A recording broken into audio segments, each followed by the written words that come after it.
Well, hi there, and welcome to the break room. Listen, let me ask you, have you ever wondered why, you set your self care goals and you start off strong, but then you lose your momentum? It's okay. We're going to get into that and uncover why that happens today in the break room. And we're going to talk about small steps to a lifestyle of self care. So, again, welcome to the break room. If this is your first time here, so glad that you came. And if you have been hanging out with us for a while, appreciate you as well for coming back. And so the break room is our self-care safe space where we escape from our day-to-day so that we can get refreshed, recharged, and renewed, and then return back to our task at hand. And so I am Deetra Dennis. I am the self-care coach for nurses. I empower multi-passionate nurses to prioritize the care of their MVP. And you are the MVP, the most valuable patient, so that you can show up as the best version of yourself and impact the well-being of those connected to you. And so I'm so glad again that you're here. If you are tuning in on YouTube, go ahead and become a part of the community and subscribe to the channel. And if you're watching on YouTube, Facebook, LinkedIn, go ahead and like the video and share this with someone else you feel could value or benefit from what we talk about here in the break room.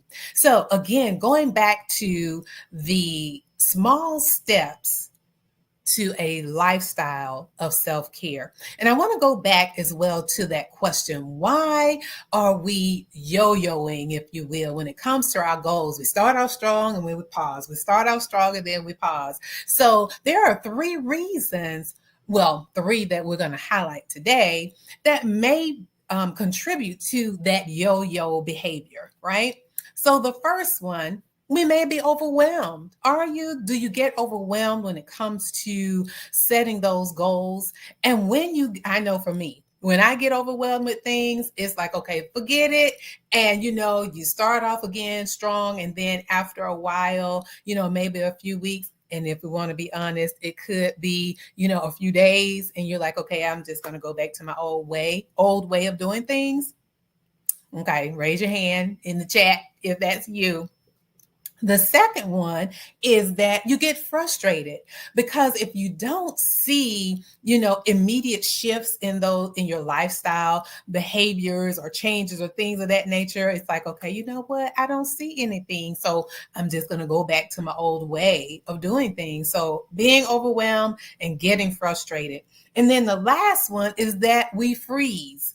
We get paralyzed or we get stuck because we start thinking about all the things that are going to go into it, the challenges that may come upon us.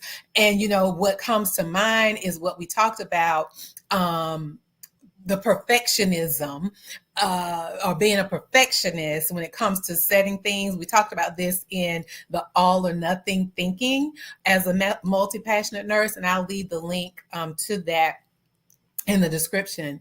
But, when we get into that perfectionism, that also causes us to freeze.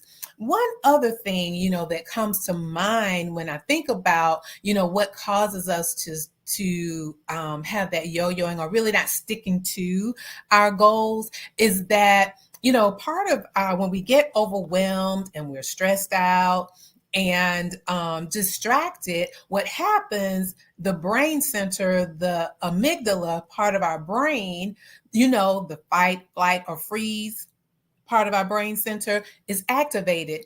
And what happens? It causes us to stop in our tracks because, again, we're overwhelmed and we're frustrated and we're stressed out and distracted. So it just causes us to pause and freeze. And so this is why it is important for us to take small steps.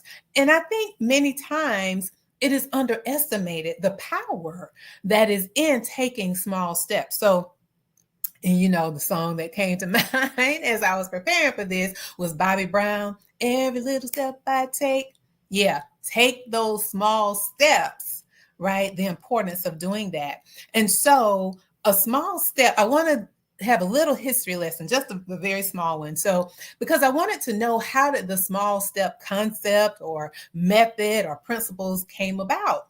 And so it actually, the small step principle, if you will, came about, and it's a Japanese word that's called kaizen, Kaz as in zebra, En. And again, a little history lesson about it. It actually means improvement or taking small steps. And so this process was developed in World War II by the American management theorists to help rebuild the Japanese factories. And so they used the Kaizen approach to rebuild their economy when to grow the companies like Toyota and Honda from their humble competitors into global automotive giants. Now, I'm not saying we're automotive giants, but we're talking about the principle of the small step and how you get big rewards from taking those small steps. And so when we're able to focus and be specific with our goals, it can be increasing your job performance, or again, if it's to maintain or sustain your goals, small steps are very powerful. And what the Kaizen principles do, that continuous improvement, that you can utilize this in every area of your life, be it in your personal, be it at work, be it with your social life, in every area of your life. So I want to talk about a little bit the power of small steps. And so we're just going to highlight three. I like to keep it brief here with us. So three, the first one that comes to mind is that with taking those small steps, it provides direction. It's like our roadmap. It guides and directs us, and it causes us to get focused and organized and not overwhelmed. Remember, being overwhelmed is what has us stuck or in that yo-yo type of behavior. So by coming over here with the small steps, it provides direction for us, and it makes it more manageable when it's small steps, right? Think of when you are traveling, and I know in the olden days, when you had a map, you had to follow step by step in order to get to your destination. And the same thing with the GPS, is not going to tell you everything at once. It tells you a little bit at a time until you arrive to your destination. Right. And this is not a destination. This is a journey that we're talking about, a lifestyle. Right. So number one, again, it provides direction. Number two, it increases your motivation.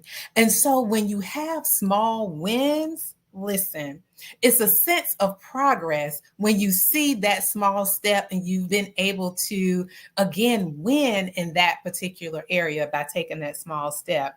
And it helps to transform those ambitious goals into something small, again, more manageable.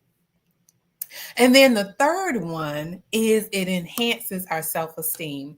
And I know you might be thinking, girl, you're reaching now. No, listen, hear me out. How it enhances your self-esteem. And so again, with those small wins, listen, you start to get confident, with your head up high and your shoulders back, because listen, it gives you a sense of pride and accomplishment because you've had those small wins. You agree? Listen, I'm telling you, I know from experience how that does makes you have that sense of pride when you've had that small win, and it gives you encouragement to, again, that motivation to keep going and keep doing it to reach that, to achieve your goals. And ultimately, it creates a lifestyle of self-care. And so the small steps, again, are useful to make lifestyle changes and to keep the momentum, right? So remember in the beginning, I said we start strong and then we lose momentum. But by having those small steps, it helps you to maintain the momentum and sustain a lifestyle of self-care. And so this is why I have created, or will launch during Nurses Week, a 5-day nurse self-care challenge. I am so excited about it because it gives us that opportunity to put the small steps into action, make it very manageable. And I'll share more details, in the weeks to come, when registration and all of that will open. But again, I just want to let you know, listen, it's coming. It's coming for you to be able to do that. And we talked about last week the cost of self-sacrificing as a nurse. And listen, we know from that, we talked about how that is not serving us well. And continuing that way, we know that is not serving us well. So I'm going to say it to you like this, or ask you like this, how Kirk Franklin would say it. Do you want a revolution? I know you. I hear you saying yes. So yes, it is time for a revolution so that we can take our power back through self-care. And you know what? Understanding that we can still serve others and preserve ourselves. That is so important. So again, stay tuned for more information about the nurse self-care, the 5-day nurse self-care challenge. I'm so excited. This is the inaugural one. This is the first one. So, come on, be a part of the revolution. So I want to, would love to hear from you. What small steps have you taken to create a lifestyle of self-care? Or what small steps would you like to take to create a lifestyle of self-care? So I would love to hear from you in the comments with that. And I thank you so much for tuning in to our time together here in the break room. And remember to like the video and share with someone who you feel would find value, just like you have on today in what we've talked about. So our quote for today: well-being is realized in small self-care activities every day. Keep focusing on the small steps, and they will add up to big rewards in your life. So again, thank you for our time together today, and I wish you health and well-being. So I will see you on next week.